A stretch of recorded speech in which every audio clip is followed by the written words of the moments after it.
If you are into airsoft for a while, you may be familiar with Smart Airsoft, a quite popular YouTube channel from Taiwan, dealing with innovative airsoft products. One of their latest highlights is the Friction Pro hopper bucking, an in-house development which caused some kind of a little hype in the community. It claims to increase consistency and precision of your replica significantly. Of course, I had to test this bucking by myself, not only by installing it to one of my guns, but by actually building a complete new system around it from high-quality tuning parts. Let's get a closer look.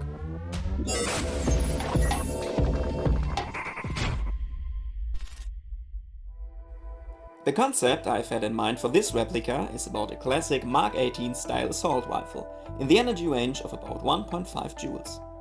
By building a suitable environment for the Friction Pro bucking, it should be able to use its maximum potential.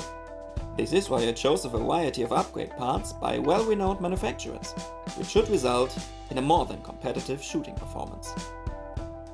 I built up this replica from the bare bones, which means I start the project with an empty gearbox shell from Begadi.com.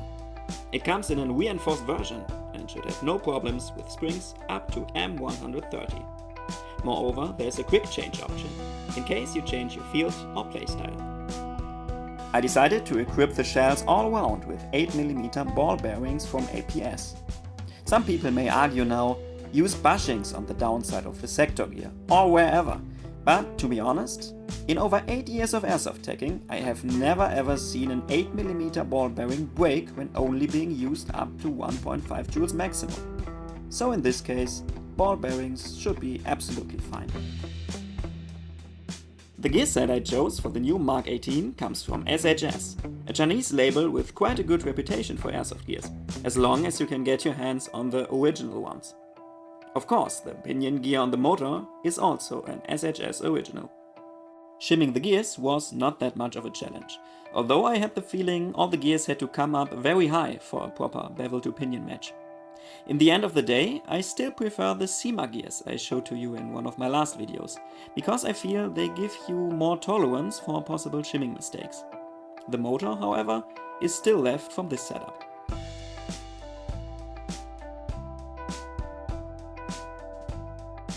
My first idea was to use a combination of a Lonex piston with an FPS piston head, together with a Begadi cylinder and cylinder head, which didn't work so well, as you will see soon. The tappet plate also is a Begadi one, which I prefer due to its stiff structure. The nozzle, also by Begadi, is 21.35mm long and fits the cylinder head very well. Unfortunately, the air compression with this setup was not very satisfying, so I switched the cylinder to a black one by Lonex. The test results were a lot better, so I kept this solution for the final build. Now it was time to focus on the most important upgrade part of this project, the Friction Pro hopper bucking by Smart Airsoft. Because in my opinion, expensive upgrade inner barrels are a waste of money in 90% of all project builds. Unless you want to change length or inner diameter for reasons of air volume ratio, I stick to the original one by Lonex here. The basic idea behind the bucking is to offer the BB only one single spot to bring it into rotation, no matter in which angle it enters the hopper chamber. The tests by the manufacturer seem to be very promising, so I'm already very curious how consistency and precision will turn out in my own project build. Installing the Friction Pro bucking on the inner barrel is as easy as it is on most of the new generation drop-in buckings. Just pull it right over the hop-up window, make sure it is correctly centered, and let the hop-up unit follow. In my case, I picked up a rotary style chamber by Retro Arms with the respective concave spacer. In order to get the most out of this MK18, the replica also got a gate ASTER ETU, which allows the shooter to rely on cycle detection to prevent gear jams, and, most important for me, to enable the precocking function. By doing so, the spring stays compressed after every shooting cycle to give the shooter a much crisper trigger feeling and a way better sound. Before assembling the complete gearbox, this is where my special automotive grease comes in handy again. It is one of the most sticky greases I know.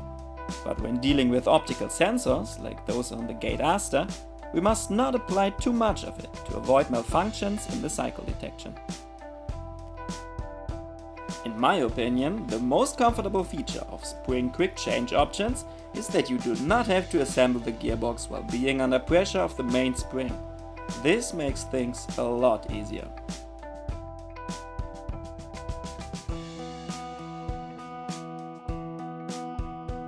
Now that the gearbox itself was finished, it had to be installed into the Lonex MK18 body.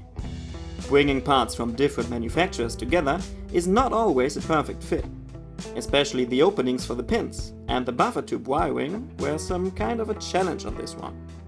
The gearbox originally was made for SCAR L and HK MP5 replicas, but after bringing up some workaround solutions, the replica was finally ready for some test shooting.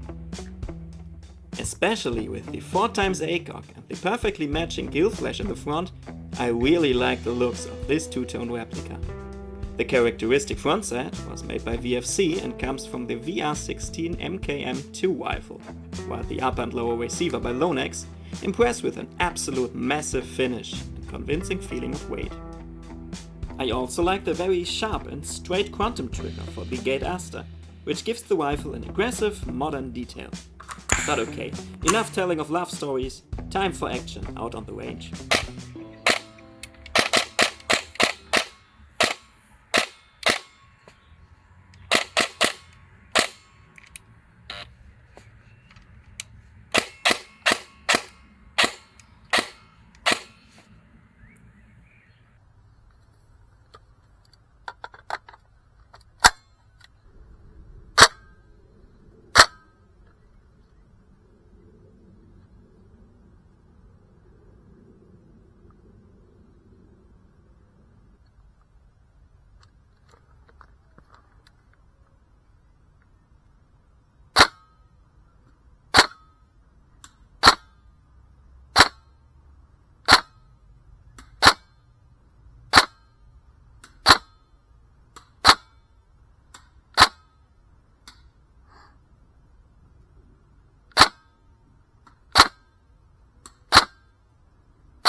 The shooting results with this replica, using the friction pro-bucking by Smart Airsoft, really surprised me, in a positive way.